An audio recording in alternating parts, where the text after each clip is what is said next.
everybody, welcome back to my channel. Today I am going to make a pineapple upside down cake. You right? You heard it, pineapple upside down cake. This is what you're going to need for your recipe. I know it seems like a lot, so let's get started. So you're going to cook this in a cast iron skillet, and I got it warmed up already. What we're going to do is we're going to start by putting 1 stick of butter in, and we're going to actually bring this, melt this down. You want to melt this down, and then we're going to add the brown sugar, and that's going to make the caramelization, which is going to be the top of the cake. Okay, so we can now add some of the brown sugar, all of the brown sugar. All of the brown sugar. So we're going to add the brown sugar. Okay, and we're going to give it a stir, and we're going to wait until all this melts and caramelizes. And then we're going to take it off the heat. So we're back and we'll show you what's next. Okay, so this is what it's going to look like. We're going to shut off the heat. The butter melted. It's all caramelized. The sugar's all included. So we're just going to keep stirring this. That's going to be the top. This is going to be the top. That's why they call it an upside down cake. I'm just going to take it off the heat. Even though I closed the heat, I do not want this to boil. Okay, so I just wanted to melt all the butter, and when we come back, we'll start adding the pineapples. Okay, so this is cooled down a little. So this is what the bottom of your cake should look like now, and eventually this will be the top. So you want to just smoothen this out as much as you can.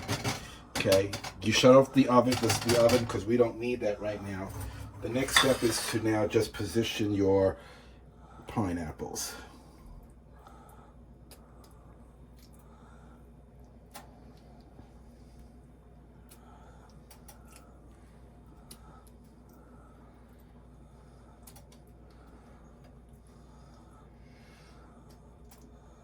Okay, so you got your pineapples set there. The next thing you want to do, drained cherries. So we're going to place one in the center of each pineapple.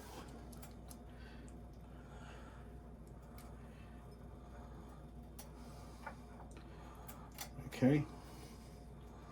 Now if you have a couple of extra cherries, I would put them along the side.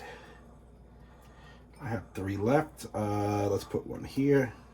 Let's put one here. And for good measure, let's put one here. I have one there. I'll put one there. So basically, this is going to be the top of your cake. So now we can actually put that over to the side. The next thing we're going to do is we're going to start the cake batter. And I have my stand mixer here. I have a problem pronouncing that. So in your stand mixer, what you're going to do is we're going to add the butter. Okay, that happens to be a stick and a half of butter, and we're going to we're going to add the sugar. Sugar.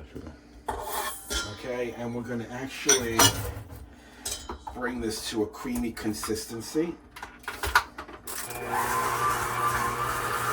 So we're going to bring that to a nice creamy consistency. And the next thing we're going to do is we're going to be adding the eggs. But first we'll bring this to a creamy consistency, and when we come back I'll show you what that looks like. Okay, so this has been mixing. So what you want to do now is you have 4 eggs, and you have 2 tablespoons of vanilla extract. You want to mix that into your eggs. Give it a little whisk. 1 egg at a time.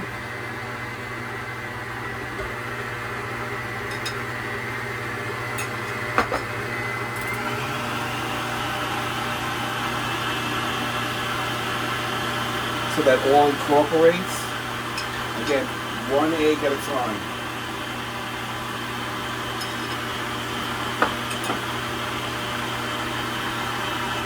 So if you want to take a look down here, James, see it's starting to mix very, very nicely. So what you want to do, if you want, you can just scrape down the sides every once in a while. What do you want to get time for instead of the whole thing, you know? Because you want to give the egg a chance to incorporate. If you put them all in at the same time, you want each egg to incorporate into the mixture before you add the second or the third egg. So right now this is mixing very well, so that's 2 eggs, so we're going to add 1 more egg yolk. If you look down here, that's how your consistency wants to be. And that's all incorporated, and we're going to add the last egg.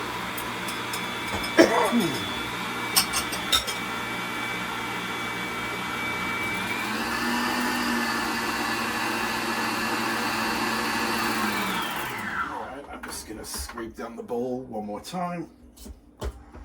Yeah, actually this is coming out nicely. I kept it exactly the way I want it to look. Okay, so Like what you're looking for. exactly what you're looking for. Okay, so we're gonna bring this down again. Okay, we're gonna let that mix. Preheat your oven to 350 while you're making this, because you want to put it in the oven as quickly as possible. Next thing we're going to do is we're going to take our flour, and we're going to take 2 teaspoons of salt, and we're going to take 4 teaspoons of baking powder, and we're going to mix that into our flour. Just give this a mix.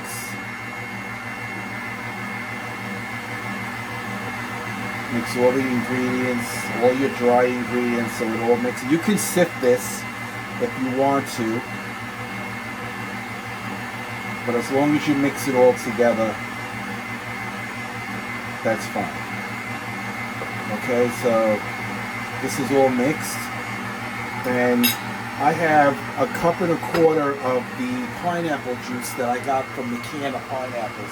So what we're going to do is we're going to add a little bit of each at a time. So the first thing I want to do is I want to add a little bit of flour.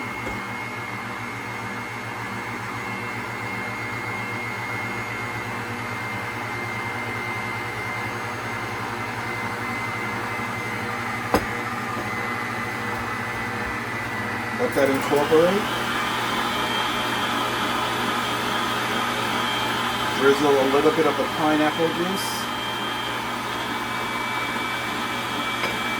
Let that incorporate. Go back and add some more flour.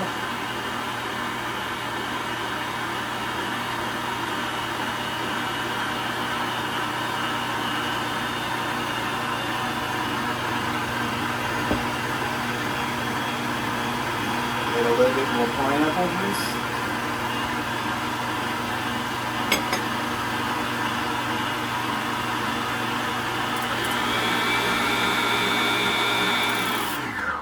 Do is I just want to scrape down the bowl, because you don't want no flour lumps.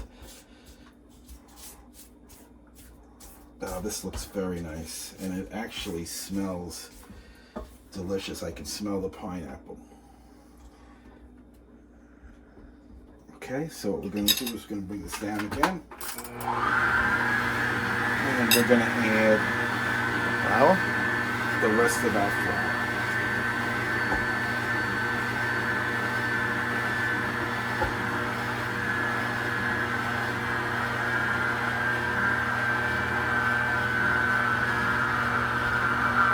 Flour's all incorporated, and now we're going to add the rest of the pineapple juice.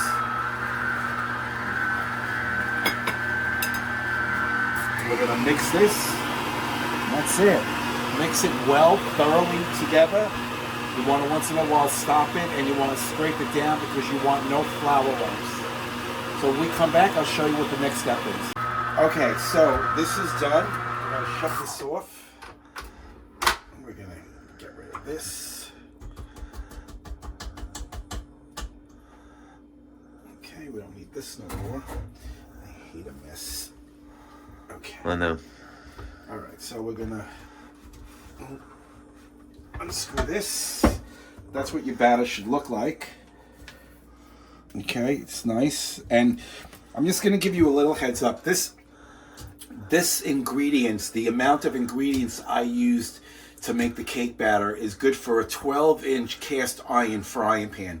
My frying pan happens to be a 10-inch, That's why if you look down, there are basically 10 pineapple rings in a can of pineapples, the 20-ounce can.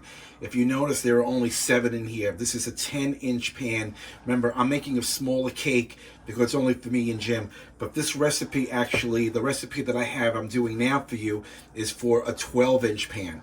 So if you have anything smaller than a 12-inch pan, be careful not to over put the batter or else it. So now what you want to do is you want to just take the batter and you want to just pour it right over the mixture.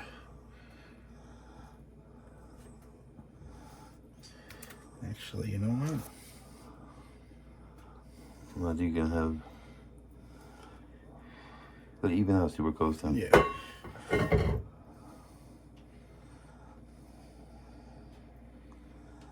So I'm only going to put that much in. Yeah. I'm not going to overfill it because remember, this is going to rise. Remember, this is going to be the bottom of the cake. So I do have a little bit of batter left in there. Remember, like I said, if you have a 12-inch skillet, you would put all the batter in, and you would, of course, have 3 extra rings of pineapple in there. So, like I said, mine happens to be only a 10-inch. I don't have a 12-inch skillet. So now what we're going to do is my oven has been preheated to 350 to 375. And what I'm going to do now is I'm going to take my cake. You want to put something on the bottom of it? No, we're going to leave it like that. We're going to throw it into a 350-degree oven. And we're going to leave that for about 45 minutes. But what you want to do is you want to check it in about a half hour to see what's actually starting to get golden. 45 minutes is the cooking time on this particular cake. But if at 30 minutes, 35 minutes, you feel that it's done, it's nice and firm, by all means take it out. Then we're going to let it chill for at least 10 to 15 minutes. And then we're going to turn it over. You do not want this to chill totally. If you do, when you go to turn it over, it will not come out of the pan. You still want the caramel that we made a little bit liquidy, not too liquidy, but enough that it will release from the frying pan. So when we come back in about 30 minutes, we're going to check on it. Okay, so I took it out of the oven, and this is what it looks like, and we're going to let it cool down. It looks absolutely perfect. It bounces back very, very nicely. So this is going to be the bottom, but we're going to turn it over in about 10 to 15 minutes. With the extra batter, what I did was I chopped up some of the extra pineapple. I mixed it into the batter, and I had a couple of ramekins, and I made like pineapple muffins. So I have 3 of them here. We're going to actually unmold those when they cool down also. But in about 10 to 15 minutes, we're going to come back and we're going to demold this, actually turn it upside down, and see the finished result. So keep your fingers crossed. The most important part is it comes out perfect. All right, there goes my alarm. 10, 15 minutes from now, we'll turn it over. Okay, so my pineapple upside down cake is done, and I prayed and prayed and prayed, and this is what it looks like. So this is the pineapple upside down cake. It came out absolutely perfect. There was no stickage at all. Everything came out perfectly. You can see all the beautiful glaze on the inside with the brown sugar and the butter. And I can't wait to cut that open. I'm going to cut that and show you what that looks like. These are the 3 muffins that I made with the extra batter. I chopped up 3 of the extra pineapples, and I mixed those small pieces in. So if you look, there are little pieces of pineapple inside the muffins here. There's a little piece there. There are some on the side. So I can't wait to bite into one of those also. So it really is not a difficult recipe. It may seem like it is with all the ingredients that you need, but this is a 1-2 cake that you could put together anytime. Most of the ingredients people have inside their homes. You may have to go out and buy pineapple. Use can, it's the best, and you use the juice from the can to actually add into the batter. So yeah, we're going to cut into this, and I'm going to show you what that looks like. My famous, get a closer shot, Jim. My famous pineapple upside down cake. And get this little piece right here. There you go. Look good. Absolutely, Very good. absolutely beautiful. I can't wait to cut this open. So, like I say at the end of all my videos, take care of one another. Peace out, everybody.